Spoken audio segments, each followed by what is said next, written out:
Bonjour à toutes et à tous et bienvenue dans votre nouvelle édition de Passe l'Info. Bonjour à tous. Dans l'actualité nationale, cette semaine, nous développerons un sujet sur M. Gouasmi, président du parti antisioniste, et sur ses directives de vote pour les présidentielles. Ensuite, nous reviendrons sur les arrestations de la semaine dernière en France. Puis, vous verrez que toutes les lois votées ne nous sont pas forcément communiquées. Et pour finir, des nouvelles de Salah Hamouri. Et dans votre actualité internationale, nous développerons 3 sujets, l'Irlande, l'Italie et l'Allemagne. Et après quelques brèves, Un Le saviez-vous consacré aux médias, la deuxième partie. Actualité nationale, M. Gouasmi appelle à l'abstention. lors d'une interview consacrée aux prochaines élections présidentielles, M. Yahya Gouasmi, président du parti antisioniste, a confié à notre équipe son point de vue sur le déroulement de la campagne présidentielle et le ras-le-bol des Français. Il nous a exposé ses souhaits pour la France à l'issue du scrutin. Qu'est-ce que ce pays a besoin d'urgence? Il a besoin d'être stabilisé.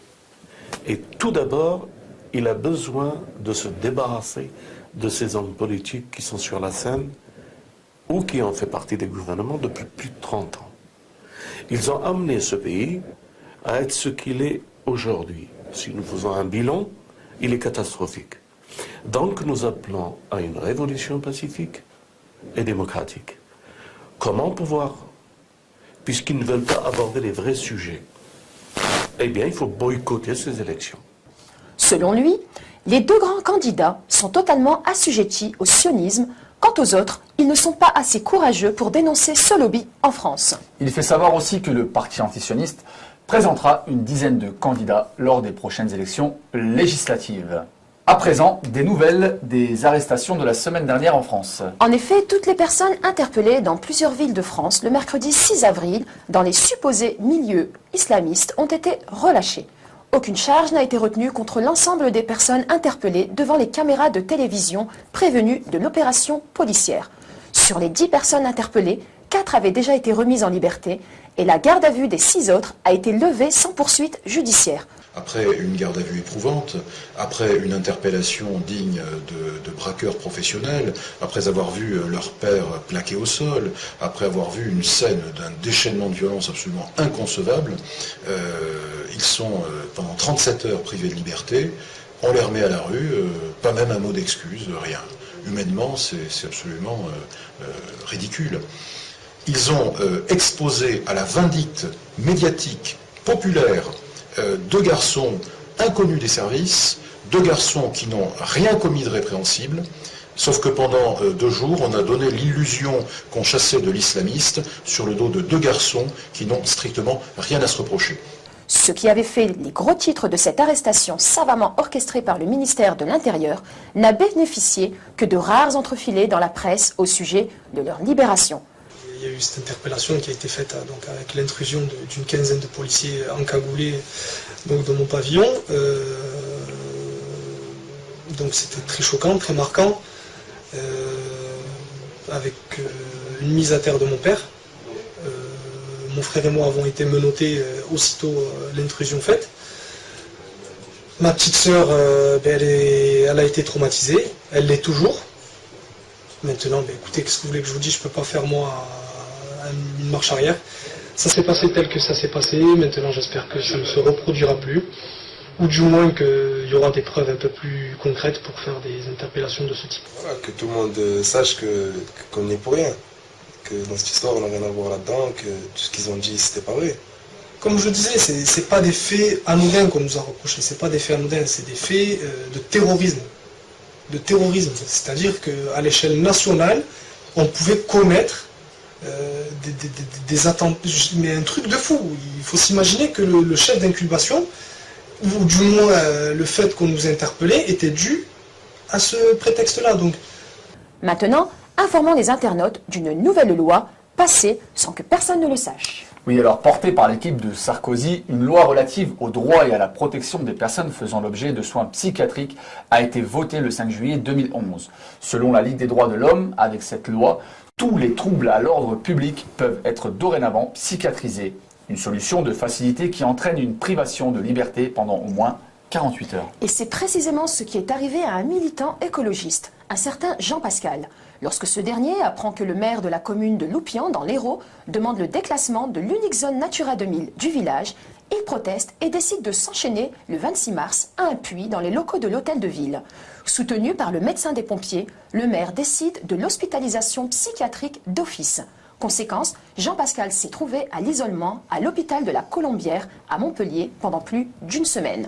C'est quelqu'un qui a une radicalité dans sa tête, qui n'a rien de psychiatrique, qui était un militant, au même titre qu'un syndicaliste, au même titre qu'un certain nombre de gens qui font des actions un peu radicales.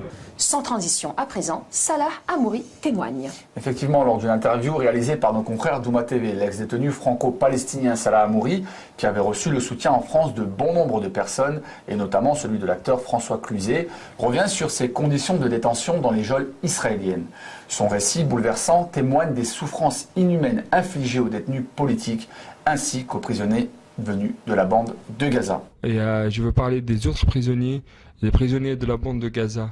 Ces prisonniers-là, que depuis l'année 2006, ils n'ont pas reçu aucune visite jusqu'à aujourd'hui.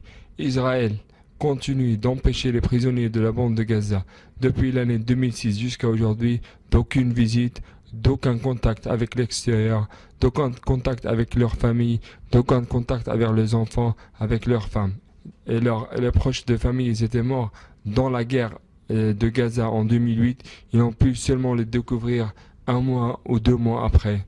Alors, moi, depuis ici, depuis de Ouma TV, j'appelle le monde, j'appelle la France pour se mobiliser pour ces prisonniers-là, parce qu'il était inacceptable dans le 20e, 11e siècle que des gens soient coupés, des gens qui soient isolés dans de telles circonstances, seulement parce qu'ils sont sous l'occupation israélienne. Actualité internationale, boycott à l'irlandaise.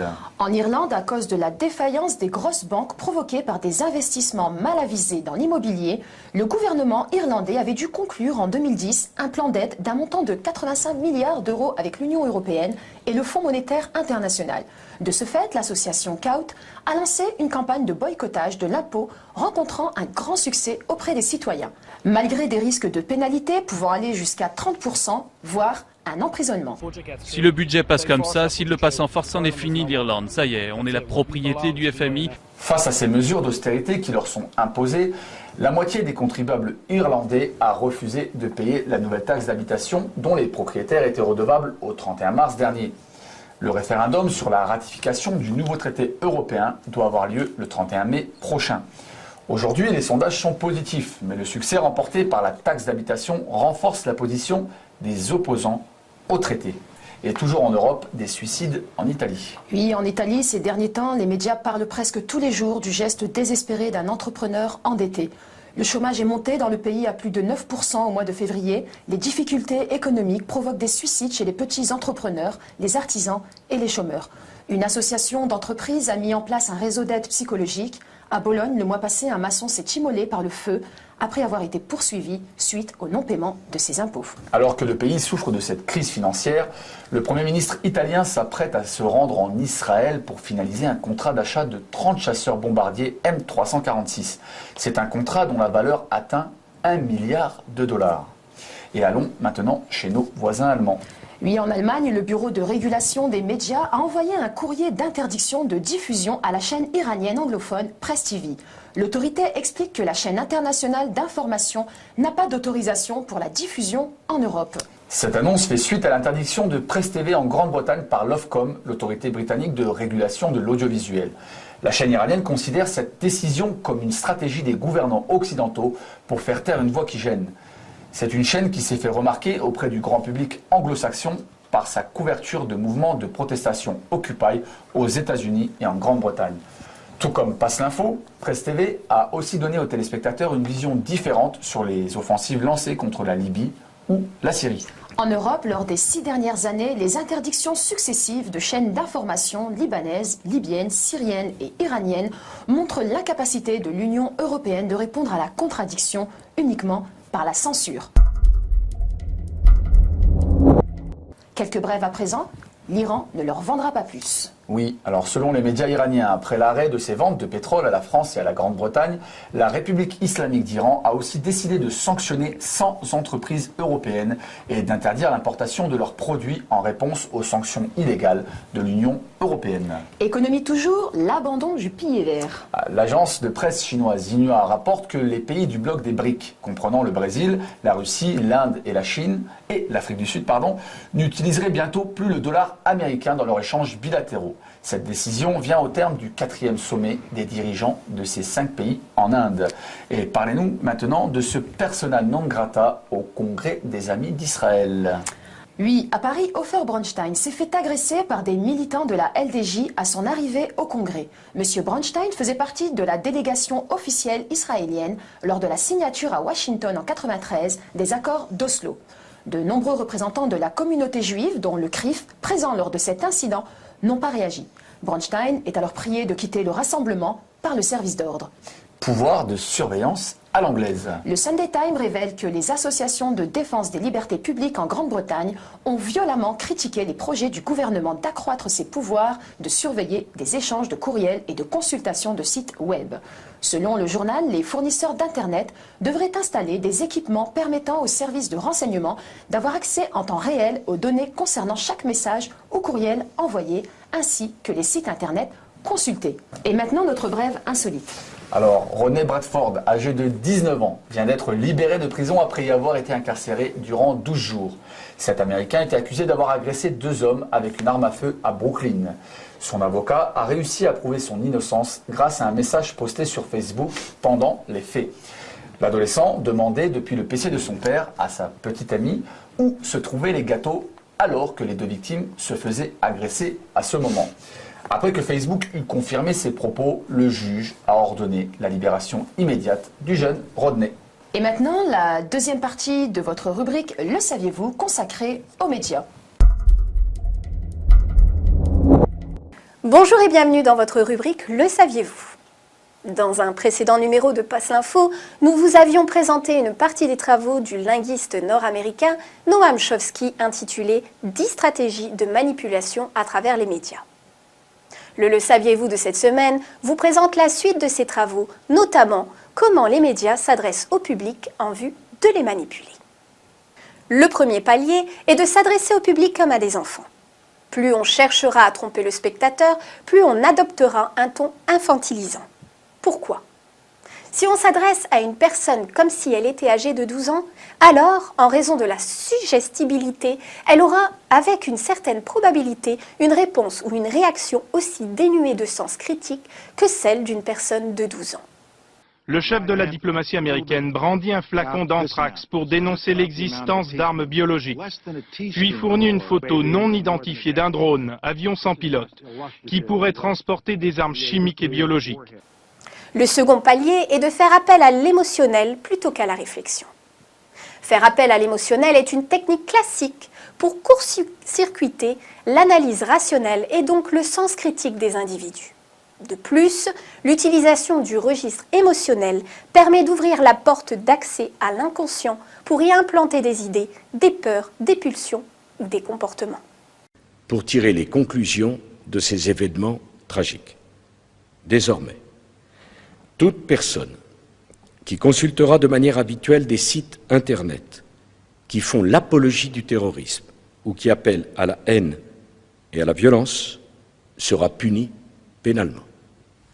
Toute personne se rendant à l'étranger pour y suivre des travaux d'endoctrinement à des idéologies conduisant au terrorisme sera punie pénalement. Le troisième palier étant de maintenir le public dans l'ignorance et la bêtise. Faire en sorte que le public soit incapable de comprendre les technologies et les méthodes utilisées pour son contrôle et son esclavage. La qualité de l'éducation donnée aux classes inférieures doit être la plus pauvre, de telle sorte que le fossé de l'ignorance isole les classes supérieures des classes inférieures. Le quatrième palier est d'encourager le public à se complaire dans la médiocrité. Encourager le public à trouver cool le fait d'être bête, vulgaire et inculte. Ensuite, remplacer la révolte par la culpabilité. faire croire à l'individu qu'il est seul responsable de son malheur à cause de l'insuffisance de son intelligence, de ses capacités ou de ses efforts. Ainsi, au lieu de se révolter contre le système économique, par exemple, l'individu s'auto-dévalue et culpabilise. La pression relative au traitement des informations par le cerveau est énorme. C'est un des éléments qui explique que les cas de troubles psychiatriques, comme l'anxiété, la crise de panique ou la dépression, augmentent très rapidement. Les Français sont les champions du monde de consommation d'antidépresseurs. En 15 ans, la prise de ces médicaments a augmenté de 60% dans l'Hexagone. Et enfin, connaître les individus mieux qu'ils ne se connaissent eux-mêmes. Au cours des 50 dernières années, les progrès fulgurants de la science ont creusé un fossé croissant entre les connaissances du public et celles détenues et utilisées par les élites dirigeantes. Grâce à la biologie, la neurobiologie et la psychologie appliquée, le système est parvenu à une connaissance avancée de l'être humain, à la fois sur son corps et sur son esprit. Le système en est arrivé à mieux connaître l'individu moyen que celui-ci ne se connaît lui-même. En définitive, nous voyons bien que les leaders d'opinion cherchent par tous les moyens à contrôler les masses. Passe l'Info est né de ce constat et invite tous ses téléspectateurs à garder un regard averti face aux stratégies de ces médias qui ne cherchent qu'à vous séparer de vous-même. Merci de nous avoir suivis. Merci de nous avoir suivis, merci à la rédaction ainsi qu'à la réalisation. Nous vous laissons avec votre rubrique Vox Populi, mais avant ça, n'oubliez pas, passez l'info. Dans les prisons israéliennes, tu dois avoir passé un interrogatoire. C'est un interrogatoire très, très long, souffrant. J'ai passé 90 jours. Il y a des moments très très difficiles où tu peux passer 24 heures, 48 heures sur une chaise, menottée, pieds et mains pour être interrogé. Tu es isolé totalement dans des petites cellules avec les murs grises, une petite lumière en jaune pour essayer de mettre la tension sur les prisonniers psychologiquement et moralement. Cette étape elle était très dure, pas seulement pour moi mais aussi très dure pour les autres prisonniers politiques, parce que c'est une étape où les États de l'occupation essayent de briser les nerfs et de casser le vouloir et la volonté des prisonniers politiques.